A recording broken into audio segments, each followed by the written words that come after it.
Hello বন্ধুরা, তো বন্ধুরা তোমরা সবাই কেমন আছো? আশা করি তোমরা সবাই ভালো আছো, আমিও ভালো আছি, তোমরাও ভালো থাকবে।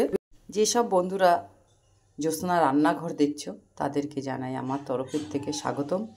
যেসব বন্ধুরা দূর দেশ থেকে দেখছো তাদেরকে জানাই আমার আন্তরিক ভালোবাসা। তো যাই হোক বন্ধুরা, আজকে দেখো আমি কিছু ডিম নিয়ে নিয়েছি। তো ডিমটা কিভাবে রান্না করব তো তোমাদের দেখাবো। তোমরা প্রথম থেকে লাস্ট তক এই রেসিপিটা দেখো, আশা করি তোমাদের খুব ভালো লাগবে। আজকে আমি ডিম দিয়ে আর নতুন আলু দিয়ে ডিমের কষা বানাবো, তার সাথে দুধ দিয়ে। তো যাই হোক, কড়াই বসিয়ে দিয়েছি, কড়াইতে অনেকটা জল দিয়ে দিয়েছি। প্রথমে ডিমটা সিদ্ধ করে নিতে হবে। ডিমটা যেন না ফাটে তার জন্য আমি সামান্য পরিমাণ লবণ দিয়ে দিলাম। লবণ দিয়ে যদি ডিমটা সিদ্ধ করা যায়, ডিমটা খুব ভালো থাকবে, ফাটবে না। তো যাই হোক, ডিমগুলো আমি সাজিয়ে দিয়ে দিচ্ছি কড়াইয়ের মধ্যে। ডিমগুলো দেওয়ার পরে সিদ্ধ করে নেবো প্রথমে ডিমগুলো। তো দেখো বন্ধুরা, ডিমগুলো দিয়ে দিয়েছি। এবার আমি ডিমগুলো সিদ্ধ করে নেব।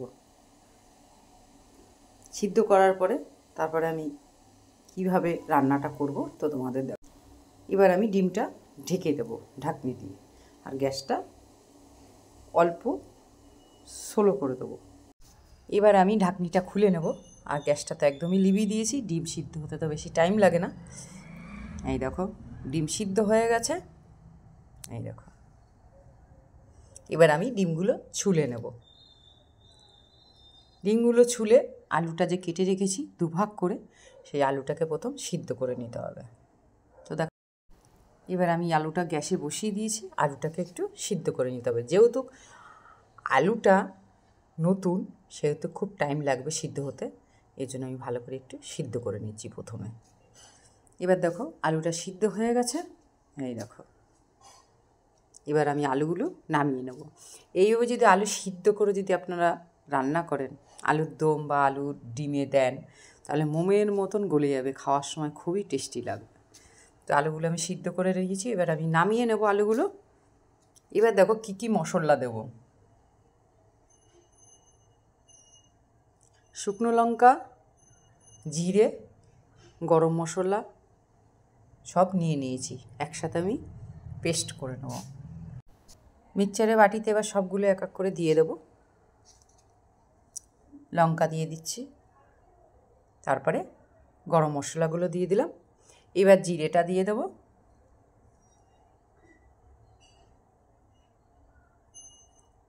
আর দেবো জয়কে, সবগুলো ঢেলে দিচ্ছি। রসুন আর আদা, রসুনটা একটু বেশি করে দিয়েছি। ডিম মাংসতে যদি একটু রসুনটা বেশি দেন, খেতেও ভালো লাগে আর খুব টেস্টি লাগে। তো যাই হোক, রসুনটাই আমি বেশি করে দিলাম। আদা সামান্য দিয়ে দিয়েছি, বেশি দিইনি। এবার আমি এটাকে পেস্ট করে নেব। পেস্ট করার পরে তারপর দেখো ডিমগুলো সিদ্ধ হয়ে গেছে। আমি ডিমগুলোর মধ্যে একটু লবণ হলুদ মাখিয়ে নেব। লবণ হলুদ মাখিয়ে আমি ডিমগুলো প্রথমে ভেজে নেব। ততক্ষণ ডিমের গায়ে একটু লবণ হলুদ মাখিয়ে নিচ্ছি।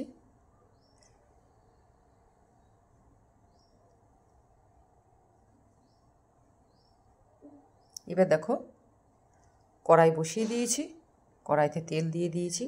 কড়াইতে আজকে আমি সর্ষের তেল দিয়ে দিলাম। যেহেতু সর্ষের তেল দিয়ে ডিম মাছ মাংস যদি রান্না করে একটু টেস্টি ভালো হয়, তাই এই জন্য আজকে আমি সর্ষের তেল নিয়ে নিলাম। সর্ষের তেলটা গরম হয়ে গেলে আমি ডিমগুলো ভেজে নেব। ততক্ষণ একটু বন্ধুরা নেড়ে নিচ্ছি। তেলটা গরম হয়ে গেছে, এবার আমি ডিমগুলো ভেজে নেব। ততক্ষণ ডিমগুলো আমি কড়াইতে দিয়ে দিচ্ছি। তেলটা যেহেতু গরম হয়ে গেছে, সেহেতু আমি এবার ডিমগুলো দিয়ে দেব। বেশি ডিম ভাজবো না, অল্প ভাজবো। বেশি ডিম ভাজলে পুরো একদম শিটে শিটে হয়ে যায়। ডিম সবসময়ের জন্য অল্প ভেজে যদি রান্না করা যায়, খেতেও ভালো লাগে, আর মুখে দিলে সাবা ভাবটা লাগে না। এই জন্য আমি ডিমটা ভেজে নেব বন্ধুরা। খালি তেলের মধ্যে একটু নেড়ে চেড়ে নেব ডিমটাকে।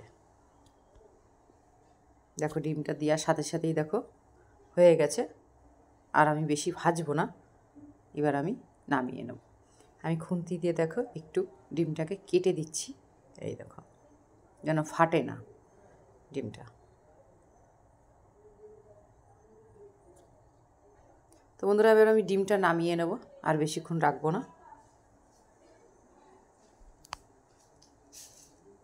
একটু নেড়ে নামিয়ে নেব এক এক করে সব। তো বন্ধুরা তোমরা যদি বাড়িতে এইভাবে ডিম রান্না করে খাও নতুন আলু দিয়ে, খেতেও ভালো লাগে। আর তোমরা তো দেখছো মশলাও কম, খুব কম মশলায় রান্না করি আমি। এবার আমি ডিমগুলো উঠিয়ে নিচ্ছি তেলের থেকে। দেখো ডিম কিন্তু বেশি ভাজিনি। এবার দেখো যে তেলটা আছে সেই তেলের মধ্যে আমি আলুগুলো একটু ভেজে নেব।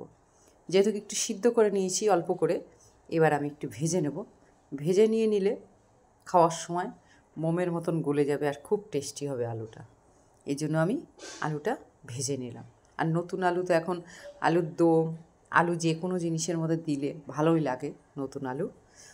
তো আমি নতুন আলু দিয়ে আজকে ডিমের কষাটা করব, খুবই সুন্দর খেতে লাগে। তো যাই হোক বন্ধুরা, আমি এবার দেখো হলুদ লবণ দুটোই দিয়ে দিলাম অল্প অল্প করে, দিয়ে এবার আলুগুলো একটু ভেজে নেব। আলুগুলো ভাজা হয়ে গেলে দেখো আলুগুলো লাল লালও হয়ে গেছে, এই দেখো। আর একটু নেড়ে চেড়ে নিতে হবে, বারে বারে একটু নেড়ে দিতে হবে। আলুগুলো দেখো এপিট উপুট করে দিতে হচ্ছে। আলুগুলো দেখো এবার লাল লাল ভাজা হয়ে গেছে, এই দেখো। এবার আমি আলুগুলো নামিয়ে নেব হাতা দিয়ে। এই দেখো পুরোই লাল লাল হয়ে গেছে। এবার আলু ভাজা যে তেলটা আছে তার মধ্যে দেখো জিরে আর শুকনো লঙ্কা দিয়ে দিলাম অল্প করে। এবারে সোমবারটা একটু ভালো করে লাল লাল করে ভেজে নিতে হবে। ততক্ষণ একটু নেড়ে নিচ্ছি। সোমবারটা যদি ভালো করে একটু ভেজে নেওয়া যায়, যে কোনো তরকারিতে খুব সেন্ট আসে। তো দেখো এবার পেঁয়াজ কুচি করে রেখে দিয়েছি অল্প করে। এই দেখো পেঁয়াজটাও আমি এবার ভেজে নেব এই তেলের মধ্যে। ডিম ভাজা যে তেলটা ছিল সেই তেলটা দিয়েই আমি রান্না করব, আর তেল দেব না বেশি। অল্প তেলে অল্প মশলায় ডিমের কষা করব। এবারে আমি মশলাটা করে রেখেছিলাম সেই মশলাটা দিয়ে দেব। এবার দেবো মাপ মতন লবণ দিয়ে দিলাম, মাপ মতন হলুদও দিয়ে দেবো। দিয়ে এবার ভালো করে মশলাটাকে কষিয়ে নেব। মশলাটা কষিয়ে নিতে হবে ভালো করে।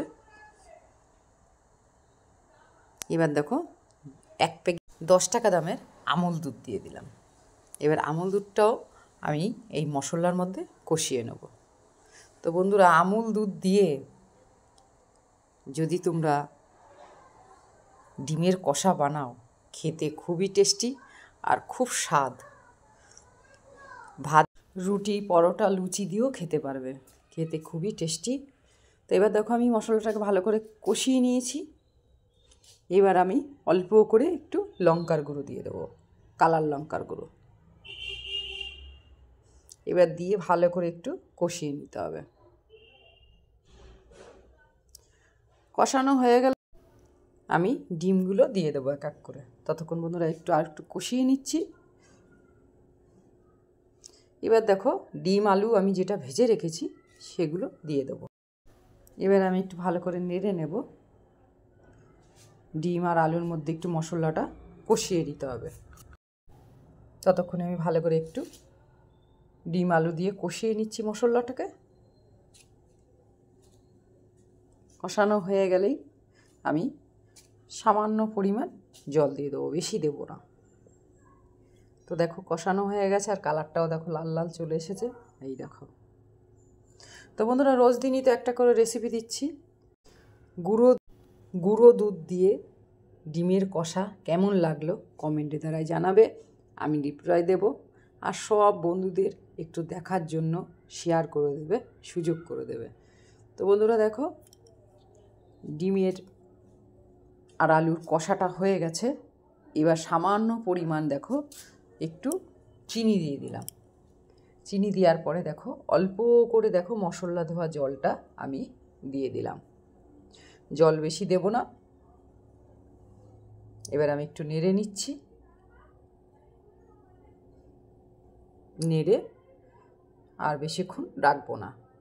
মাপ মতন দেখো জলও দিয়ে দিয়েছি, বেশি জল দিইনি। ডিমের কষার মশলাটা একটু ফুটে গেলেই আমি নামিয়ে নেব। তো দেখো গ্যাসটা স্লো করে দিয়েছি, এই দেখো। তো বন্ধুরা তোমরা এইভাবে যদি ডিমের কষা নতুন আলু দুধ দিয়ে করো, খেতে খুবই সুন্দর। এই দেখো, আর একটু সামান্য ঝোলটা টেনে গেলে আমি নামিয়ে নেব, আর বেশিক্ষণ রাখবো না।